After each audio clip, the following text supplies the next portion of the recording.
যে বাণিজ্য চুক্তি, যেটি খুবই গোপনীয়তার মাধ্যমে একদম ফেব্রুয়ারি নির্বাচনের 3 দিন আগে চুক্তিটি করা হয় এবং বরাবরই বলা হচ্ছে এটি অসম একটি বাণিজ্য চুক্তি, বাংলাদেশের জন্য অনেক ক্ষতি হবে, কিন্তু পররাষ্ট্রমন্ত্রী এরই মধ্যে বলেছেন যে এটি বিএনপি এবং জামাতের সম্মতি প্রেক্ষাপটে চুক্তিটি করা হয়েছে। মানে এখন যারা সরকারি দলে আছে এবং বিরোধী দলে আছে, দুই দলের সম্মতিক্রমে এরকম একটি আত্মঘাতী একটি চুক্তি করা হয়েছে। আমি এই বিষয়টি নিয়ে বিস্তারিত আপনার কাছ থেকে আলোচনা করব। শুরুতে আমি একটু জানতে চাই যে এই চুক্তিটিতে আসলে কি আছে। জি, ধন্যবাদ আপনাকে এবং আপনার মাধ্যমে আপনার অগণিত দর্শক শ্রোতাকে। আসলে এই চুক্তিটি হয়েছে 9 ফেব্রুয়ারি, আপনি যেমন বললেন। 12 ফেব্রুয়ারি বাংলাদেশে জাতীয় নির্বাচন হয়, তার 3 দিন আগে। এমন খুবই একটি গুরুত্বপূর্ণ চুক্তি এটা। আসলে এটা হচ্ছে পারস্পরিক বাণিজ্য চুক্তি, পারস্পরিক সহযোগিতামূলক বাণিজ্য চুক্তি বাংলাদেশ এবং যুক্তরাষ্ট্রের মধ্যে।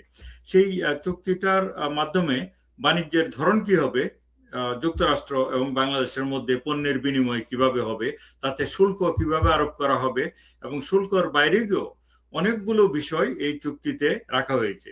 এবং এই চুক্তিটা হচ্ছে বাধ্যতামূলক চুক্তি, অর্থাৎ এটা একটা ল বাইন্ডিং মানে চুক্তি।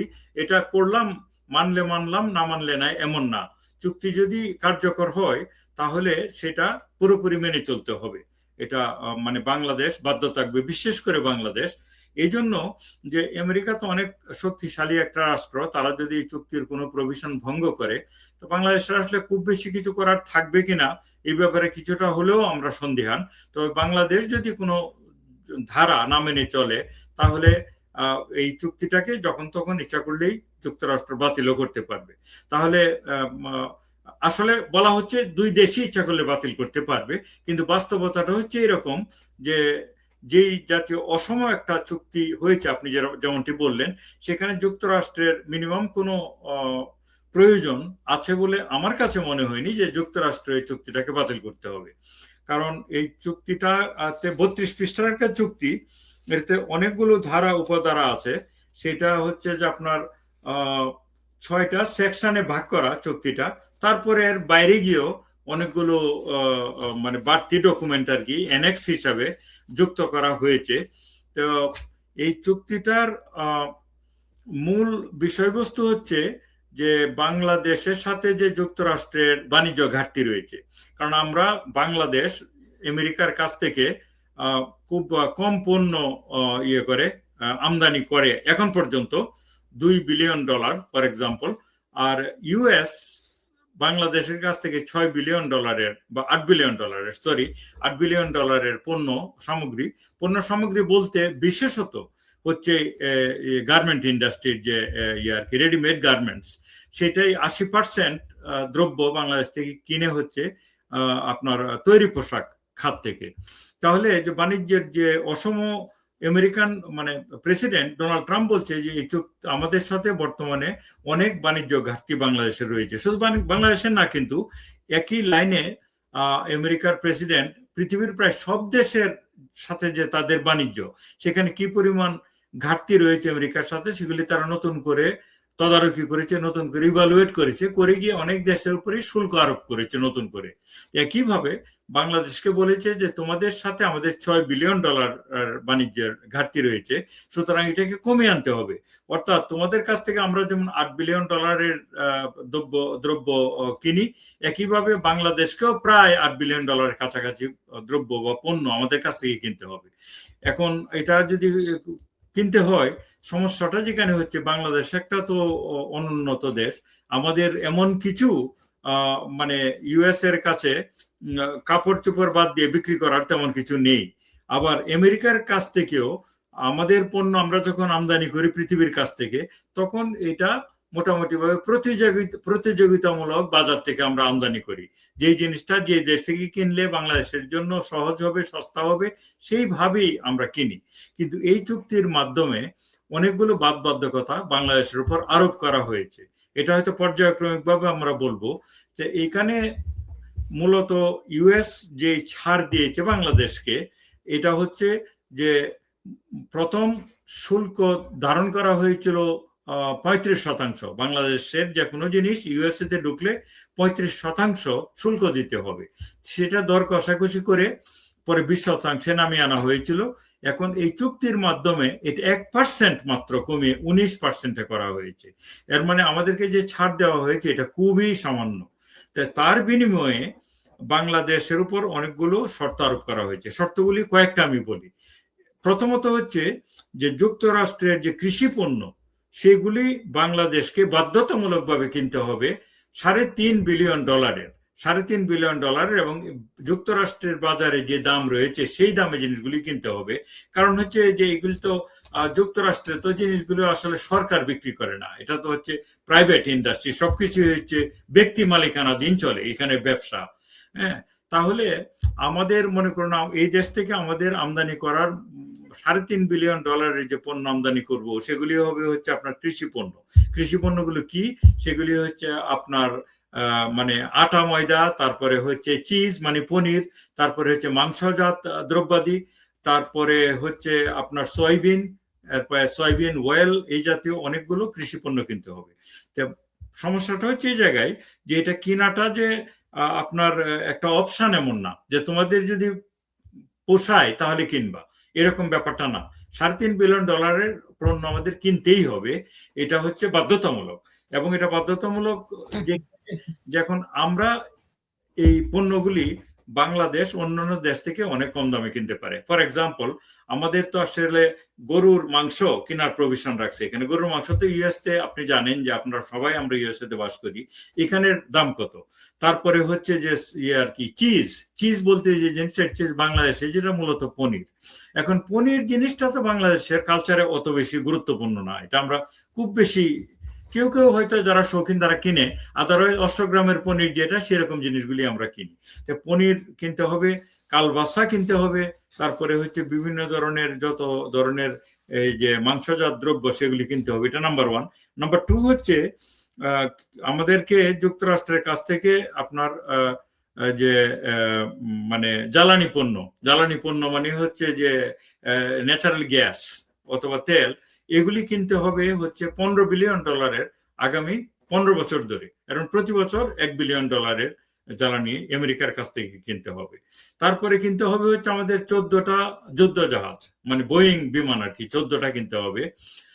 এগুলি কিনতে হবে বাধ্যতামূলক। এগুলি যদি আমাদেরকে এমন প্রভিশন রাখা হতো যে তোমরা যেহেতু বন্ধু রাষ্ট্র, তোমাদেরকে আমরা সাবসিডাইজড রেটে তোমাদের কাছে আমরা বিক্রি করে তোমরা কিনবা, এমন কিন্তু না।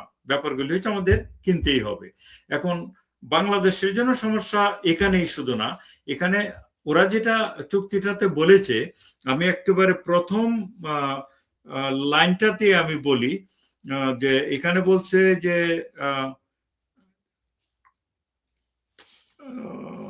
Bangladesh shall not impose quotas on import originating goods of the United States unless otherwise agreed by the parties. অর্থটা হলো বাংলাদেশ কোনো অবস্থাতেই যুক্তরাষ্ট্রের কোনো পণ্যের উপর কোনো কোটা নির্ধারণ করতে পারবে না যে কতটা ওরা এই দেশ থেকে পাঠাতে পারবে।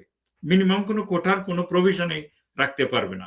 তারপরেও যেটা বলা হয়েছে যে যুক্তরাষ্ট্রের যে যতগুলি, আচ্ছা এটা গেলো বাণিজ্যের ব্যাপার। এই চুক্তিটার মূল সমস্যাটা আসলে বাণিজ্যের মধ্যে সীমাবদ্ধ থাকলে তাও ছিল। মূল সমস্যাটা হচ্ছে এই চুক্তিটার মাধ্যমে ইউএস ডিক্টেট করেছে যে ইউএস এর যত ফরেন পলিসি আছে তাদের জাতীয় নিরাপত্তা ইস্যুতে যখন কোনো ধরনের সিদ্ধান্ত ইউএস নিবে, আমাদের জন্য এটা জাতীয় নিরাপত্তার প্রশ্নে আমরা এই সিদ্ধান্ত নিলাম, অর্থাৎ আমরা মনে করেন ইরানের সাথে আমরা কোনো ইউএস কোনো বাণিজ্য করবে না, রাশিয়ার সাথে বাণিজ্য করবে না, তখন বাংলাদেশকেও ইউএস এর মানে এই যে ইয়েটা আর কি যে সিদ্ধান্ত সেটার সাথে অ্যালাইন্ড হয়ে তাদের মতো করে কাজ করতে হবে। তারপরে বাংলাদেশের ইউএস এর বর্ডারে যে তাদের যে ইমিগ্রেশন সংক্রান্ত যত ধরনের সমস্যা হয় সেইগুলো যাতে বাংলাদেশের পক্ষ থেকে না হয় সেই জন্য বাংলাদেশ যথেষ্ট উদ্যোগ নিতে হবে যাতে এই জাতীয় সমস্যাগুলো যাতে আমাদের দিক থেকে এই দেশে না হয়। হ্যাঁ, তারপরে হচ্ছে যে আপনার যে যুক্তরাষ্ট্র থেকে যতগুলি জিনিস পাঠাবে সেগুলোর জন্য যে সার্টিফিকেট দেওয়া হয় এফডিএ থেকে, মানে ফেডারেল আর কি ডিপার্টমেন্ট অফ এগ্রিকালচার, কৃষি মন্ত্রণালয় থেকে যে এই খাদ্য দ্রব্যগুলি আসলে বাজারজাত করা যায়, এটা গ্রহণযোগ্য আমেরিকার মার্কেটে। এটা ওরা বলছে যে আমেরিকার এফডিএ যদি সার্টিফাই করে তাহলে বাংলাদেশ তার নিজের মতো করে আর কোনো কিছু যাচাই বাছাই করতে পারবে না, এটাকে মেনে নিতে হবে এবং এটা গ্রহণযোগ্য বলে ধরে নিতে হবে। তারপরে হচ্ছে যে আমেরিকার যদি কোনো রাষ্ট্রের উপর স্যাংশন দেয় মানে অর্থনৈতিক কারণে, তাহলে বাংলাদেশকে সেই স্যাংশন মেনে নিতে হবে। এবং বাংলাদেশ তৃতীয় কোনো দেশের সাথে এমন কোনো চুক্তি করতে পারবে না, বাণিজ্য চুক্তি, যেগুলির মাধ্যমে ইউএস এর যে স্বার্থ সেটা ক্ষুণ্ণ হবে। এবং ইউএস এর কাছ থেকে যেই দামে আমরা জিনিস কিনি তার থেকে কম দামে অন্য দেশ থেকে যদি কিনতে হয় তাহলে ইউএস এর স্বার্থ ক্ষুণ্ণ হচ্ছে, সেটা বাংলাদেশ করতে পারবে না। এটা করার জন্য ইউএস এর কাছ থেকে তাদের পারমিশন নিতে হবে। এবং এটা কিন্তু আমরা দেখেছি এইবার ইরান যুদ্ধের সময় যে বাংলাদেশের তেলের যে এত সংকট, এটার চাক্ষুষ প্রমাণ হচ্ছে আমাদের যে সংকট সেটা আমরা যে কোনো বাজার থেকে তেল কিনতে পারার কথা ছিল, কিন্তু যেহেতু হরমুজ প্রণালীতে এক ধরনের অবরোধ দিয়ে রেখেছে ইরান এবং পরবর্তীতে যুক্তরাষ্ট্র, তাতে করে হরমুজ প্রণালী দিয়ে আর কোনো ধরনের মানে তেল গ্যাস কিছুই আর বাইর হয়ে যাচ্ছে না। কিন্তু বাংলাদেশের যত আমদানি করা হতো সেগুলি মূলত হরমুজ প্রণালী দিয়ে যায়, কারণ আমরা এলএনজি আমদানি করি বাংলাদেশ কাতার থেকে, কাতারের মুখেই হচ্ছে হরমুজ প্রণালী, আর কাতার তো যুদ্ধে লিপ্ত, তাতে করে কাতারের এলএনজি আর যাচ্ছে না, তেল আর যাচ্ছে না। তাতে করে যুক্তরাষ্ট্রের যেহেতু মানে রাশিয়ার কাছ থেকে তেল কেনার একটা সম্ভাবনা আছে, যুক্তি আছে, কারণ রাশিয়ার তেল হরমুজ প্রণালী কিংবা লোহিত সাগর দিয়ে ঢুকতে হয় না, অন্য জায়গা দিয়ে আসে। এখন রাশিয়ার কাছ থেকে তেল কিনবে বাংলাদেশ, তার জন্য যুক্তরাষ্ট্রের কাছ থেকে 2 দফায় তারা পারমিশন নিতে হয়েছে। এটা হলো একটা চাক্ষুষ উদাহরণ। তারপরে হচ্ছে আরো কিছু উদাহরণ দেই, যে বাংলাদেশের যে কপিরাইট আর কি, কপিরাইটটা বাংলাদেশ স্বপ্রণোদিত হয়ে এটা ইমপ্লিমেন্ট করবে যাতে করে আমেরিকার স্বার্থ বাংলাদেশের বাজারে বিঘ্নিত না হয়। উদাহরণ দিই, উদাহরণ হচ্ছে যেমন মনে করুন যে আমরা, এটা আমি সঠিক বলছি না কিন্তু বাস্তব কথা হচ্ছে, বাংলাদেশে মনে করুন অনেক মানুষ ওই যে কোন ধরনের ইউটিউবে যে বড় শিল্পীদের গান এই আমরা নিজের মতো ডাউনলোড করে শুনি ফর এক্সাম্পল, এটা কিন্তু এক ধরনের কপিরাইট লঙ্ঘন করে বাংলাদেশ, লক্ষ লক্ষ মানুষ, কোটি কোটি মানুষ। কোন ধরনের মুভি, ইউএস মুভি যেগুলি কয়েক সপ্তাহ পরে বাংলাদেশে ওরা ডাউনলোড করে দেখতে পারে। বাংলাদেশের যে ইউএস এর যে জার্নালগুলি ফর এক্সাম্পল, অনেকগুলি জার্নাল যেমন new York Times for example, এটা বাংলাদেশ হয়তো এক ধরনের কেরামতি করে বাংলাদেশে অনেকে এগুলি দেখতে পারে। এই চুক্তিতে বলা হচ্ছে যে বাংলাদেশ সরকার স্বপ্রণোদিত হয়ে এগুলি খুঁজে বের করতে হবে এবং এগুলি যাতে আমাদের দেশে এগুলি না ঘটে এগুলি নিশ্চিত করতে হবে, বাংলাদেশ কি নিশ্চিত করতে হবে জিনিসটা। এটা হচ্ছে আপনার যে কপিরাইট আইন যেটার কথা বললাম, কপিরাইট আইনটা আমাদের স্বপ্রণোদিত হয়ে এটা ইয়ে করতে হবে। তারপরে আরেকটা এর কথা বলছি,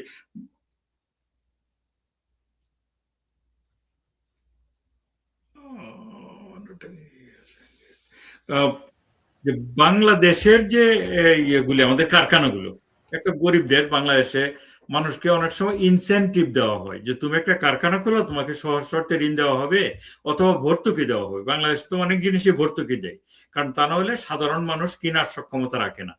তো এখানে পরিষ্কারভাবে বলা আছে যে এই ভর্তুকির কারণে যদি আমেরিকার মানে বাণিজ্য লঙ্ঘিত হয়, কারণ আমেরিকা ভর্তুকি দিলে তো এটা কম্পিটিটিভ হয়ে যাচ্ছে, বাংলাদেশের পণ্যটা আমেরিকার পণ্য থেকে সস্তা হয়ে যাচ্ছে। তো এইটা আমেরিকার বাণিজ্যকে ইয়ে করবে, ক্ষতিগ্রস্ত করবে, এমন কোনো ফিল্ডে বাংলাদেশে কোনো কারখানাকে ভর্তুকি দেওয়া যাবে না। আর যদি কোনো ভর্তুকি দিতে হয় বা প্রণোদনা দিতে হয় বাংলাদেশি কোম্পানিকে, একই ধরনের প্রণোদনা যেটা ডোমেস্টিক লেভেলে দেশের কারখানা বা মানুষকে দিবে, সেটা ইউএস কোম্পানিগুলিকে অথবা ইউএস মানুষদেরকে দিতে বাধ্য থাকতে হবে। অর্থাৎ ইউএস কে আমরা এক ধরনের ট্রিট করবো অ্যাজ ইফ ওরা আমাদেরই মানুষ, ওরা আমাদেরই দেশ।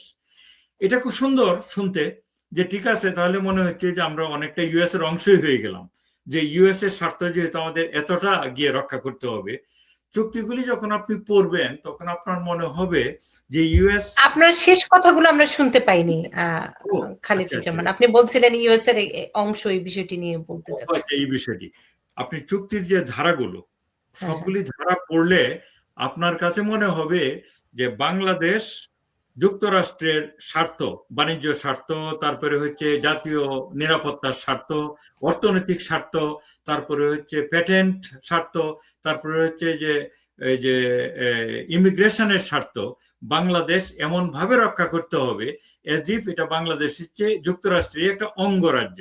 এর মানে পেনসিলভেনিয়াতে তো যুক্তরাষ্ট্রের যত আইন পেনসিলভেনিয়ানরা তো এগুলি মেনে চলতে হবে, হবে না? এরকম আপনার পড়লে মনে হবে এজ ইফ বাংলাদেশ পেনসিলভেনিয়া বা অন্য একটা অঙ্গরাজ্যের মতোই যুক্তরাষ্ট্রের সমস্ত স্বার্থ তারা রক্ষা করতে বাধ্য। এটা সুন্দর শুনতে গেলে, এটা সুন্দর এই জন্য পেনসিলভেনিয়া কিন্তু যুক্তরাষ্ট্রের নাগরিক হিসাবে তারা সমস্ত সুবিধাও যুক্তরাষ্ট্রে পেয়ে থাকে। এখন এই চুক্তির মাধ্যমে বাংলাদেশ যুক্তরাষ্ট্রের স্বার্থ রক্ষা করবে, বিনিময়ে আমরা যদি তাদের দেশের নাগরিকের মতো আমাদেরকে ট্রিট করা হতো তাহলে এটা ঠিক ছিল। হ্যাঁ, যে ঠিক আছে আমাদেরকে, আমরা তোমাদের স্বার্থ রক্ষা করছি, তোমরা আমাদেরকে তোমাদের বন্ধু না শুধু অনেকটা নাগরিকের মর্যাদাই দিচ্ছ। যেমন পোর্টোরিকো কিংবা এরকম আছে না অনেক দেশ যেগুলি ওদের টেরিটরি, ইউএস টেরিটরি, তারা ইউএস এর স্বার্থ রক্ষা করতে বাধ্য, কারণ তারা যখন তখন ইউএস এ আসতেও পারে, ওই দেশের লোকেরা আর কি, যদিও তারা ভোট দিতে পারে না। তো বাংলাদেশের জন্য যদি এমন প্রভিশন করা হতো তাহলে এটাকে সমতা ভিত্তিক চুক্তি বলা যেত। কিন্তু চুক্তিগুলোতে 259 বার বাংলাদেশের কথা উল্লেখ করা হয়েছে। কোন সেন্সে বলছে? যে প্রত্যেকটা আর্টিকেলের শুরুটাই হয়েছে Bangladesh shall adopt, Bangladesh shall not impose any condition. আমি কয়েকটা পড়তেছি এই কনটেক্সটে। তারপরে যেমন মনে করুন Bangladesh shall protect internationally recognised labour rights, তারা বাংলাদেশ এটা করবে, এরকম 259 বার বলা হয়েছে। কিন্তু যুক্তরাষ্ট্রের নাম এসেছে চুক্তিটাতে 35 বার, এবং সেখানে যে এসছে সেখানেও এসছে এইভাবে যে বাংলাদেশ এবং যুক্তরাষ্ট্র যৌথভাবে চেষ্টা করবে যাতে মানে দুই দেশের স্বার্থটা রক্ষা করা যায়। আর বাংলাদেশ করতে বাধ্য থাকবে, বাংলাদেশ ওয়াদা করছে, বাংলাদেশ এরকম ভাবে এসছে 259 বার, যেটা আমি বললাম। তারপরে যেটা